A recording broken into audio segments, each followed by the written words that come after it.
Today's Thursday, May 16th. This is the 1977 Cadillac DeVille convertible for my friend Matthew in Staten Island, New York. The unit's been repaired for him, and I'm doing a functional validation test for Matthew. So the unit is connected to power, and I'm going to go ahead and I'm going to actuate the unit. And this is the two connector continuity variant. So I'll go ahead and connect the black wire, and the unit extends all the way to its full extension of 36 inches. And now I'll go ahead and do the retraction.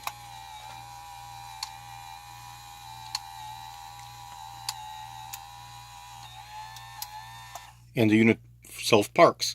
Self-parks is a feature started in 73 and continues on in 77, even with the two-wire variant, as it still has the limiting switch functionality. So I'll do a actuation one more time, touching the black wire in order to get the extension. And there we go to maximum extents, 36 inches. Now we'll go ahead and do the retraction one more time.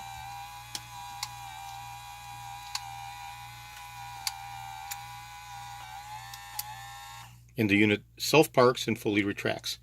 This is George in Florida. I have over 75,000 original vintage parts for the 1976 to 1978 Cadillacs, and I also repair the power antennas all the way from 1959 to 1980. And I have over 250,000 Cadillac parts overall from 1959 to 1978. Today is May 16th, Thursday. And this is for my friend Matthew in Staten Island, and it will be going out to him as soon as I get his okay to ship. Reply confirmation. Thank you very kindly.